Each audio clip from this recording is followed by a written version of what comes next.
और मथुरा मंदिर मस्जिद विवाद में आज हाईकोर्ट में सुनवाई नहीं हो पाई। यह भी आपको बता दें, आज कोर्ट में सर्वे के फॉर्मूले पर फैसला आना था, लेकिन फैसला 11 जनवरी तक टल गया है। कोर्ट ने पिछले दिनों एडवोकेट कमिश्नर से सर्वे कराने का आदेश दिया था। असल में सुप्रीम कोर्ट में 9 जनवरी को सुनवाई होनी है। अब हाईकोर्ट उसके बाद फैसला देगा। सीधे आपको इस मामले में ज्यादा जानकारी के लिए मथुरा लिए चलता हूं। अहमद बिलाल हमारे साथ मौजूद हैं। बिलाल। बिल्कुल अखिलेश, देखिए इस वक्त मैं श्री कृष्ण जन्मभूमि मंदिर जो है उसके ठीक सामने जो है मौजूद हूं और आपको बता दूं कि मुस्लिम पक्ष की तरफ से जो है वो दलील दी जा रही थी कि 9 जनवरी को जो एसएलपी पेंडिंग है सुप्रीम कोर्ट में, उस पर 9 जनवरी को सुनवाई होनी है। इसलिए आज जो इलाहाबाद हाईकोर्ट में जस्टिस मयंक कुमार जैन की सिंगल बेंच की तरफ से जो एडवोकेट कमिश्नर के स्वरूप को लेकर के जो आदेश पारित होना था कि आखिर वो एडवोकेट कमिश्नर कौन होगा, कब से ये सर्वे शुरू होगा, कितने दिनों का ये सर्वे होगा और साथ ही इस सर्वे में, इस पैनल में कौन कौन लोग जो है वो शामिल होंगे, वीडियोग्राफी और फोटोग्राफी जो है वो किस तरीके से कराई जाएगी, तो इन सब को लेकर के जो है वो आज फैसला आना था। दोपहर 2 बजे जो है वो जस्टिस मयंक कुमार जैन की बेंच जो है वो बैठी थी और उसके बाद जो है वो 4 बजे के करीब तक फैसला सुरक्षित रख लिया गया था। लेकिन उसके बाद जो है जो ऑर्डर अपलोड किया गया उसमें साफ तौर पर यह कहा गया कि अब इस मामले की सुनवाई जो है वो 11 जनवरी को होगी, क्योंकि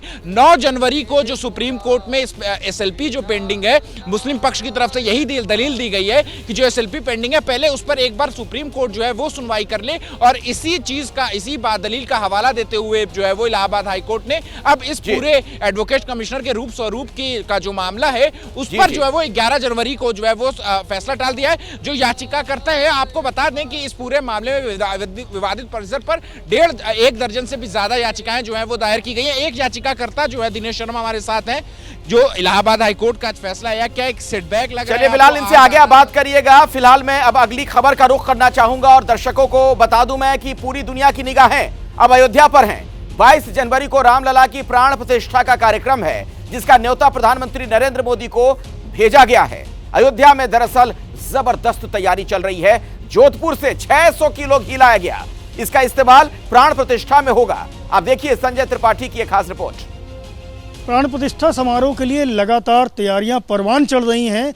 इस प्राण प्रतिष्ठा में जिस भी तरह की आवश्यकता पड़ेगी अनुष्ठान से जुड़ी हुई, उन सबको लेकर के इंतजाम किए जा रहे हैं। इस वक्त मैं कारसेवकपुरम की यज्ञशाला में हूं और यहां देखिए जो कई सारे मटके रखे हुए हैं, ये कुछ और नहीं है बल्कि जोधपुर से आया हुआ शुद्ध देसी घी है।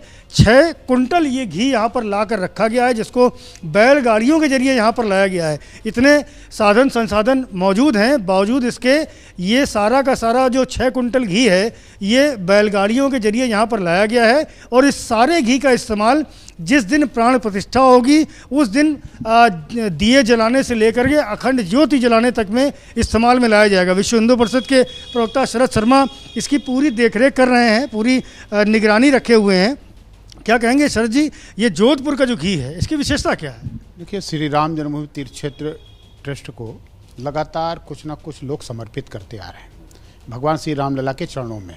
तो श्री रामलला के चरणों में समर्पित करने वाले लोग हैं, कोई खाद्यान्न समर्पित कर रहा है, कोई अपना जो है घी समर्पित कर रहा है, कोई वस्त्र समर्पित कर रहा है, कोई जो भिन्न भिन्न प्रकार से जो भी समर्पण की उनकी एक भक्ति है वो समर्पण के रूप में वो कर रहे हैं। ये घी जो है ये 600 किलो है और इसको जोधपुर से भक्तों ने लाया है एक संत के, पूज्य संत के नेतृत्व में।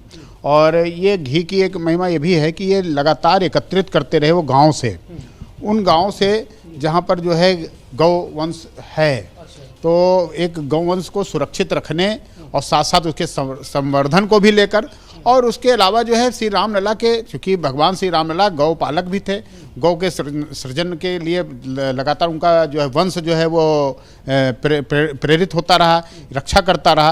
तो ऐसे समाज मतलब राजवंश से होने के कारण ये हुआ कि जोधपुर के लोगों ने कहा कि भाई गौ घी का जो है समर्पण करना चाहिए और ये अखंड ज्योति के लिए, और जो अनुष्ठान चलेगा 22 जनवरी को उसमें भी इसका समावेश करें, ऐसा उन्होंने श्री राम जन्मभूमि तीर्थ क्षेत्र ट्रस्ट से निवेदन किया है।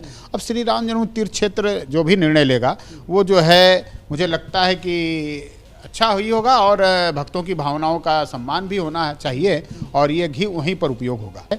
अभी देखिए कुछ दिन पहले इत्र लोग दे गए, तो इत्र दे गए तो इत्र का उपयोग जो है भगवान को समर्पित, कोई रज दे जाता है भिन्न तीर्थ क्षेत्रों का, कोई जो है गंगा जल ले आ रहा है। तो ये सारे समर्पण जो है उनकी भाव को प्रकट करने वाले हैं, भाव से जुड़े हुए भगवान है। कहा भी गया है कि भाव के भूखे भगवान, तो मुझे लगता है कि भगवान श्री रामलला ने उनको प्रेरित किया होगा कहीं से कहीं, तो वो आए यहाँ पर उन्होंने समर्पण किया। भगवान भाव के भूखे होते हैं और उसी भाव को अपना दर्शाने के मकसद से देश विदेश से जो श्रद्धालु हैं वो अपने अपने तरीके से रामलला के प्राण प्रतिष्ठा के मौके में शामिल होना चाहते हैं, शरीक होना चाहते हैं। इसके लिए वो हर तरह के जतन और प्रयत्न भी कर रहे हैं। कैमरामैन प्रेम सिंह के साथ संजय त्रिपाठी, एबीपी न्यूज़, अयोध्या।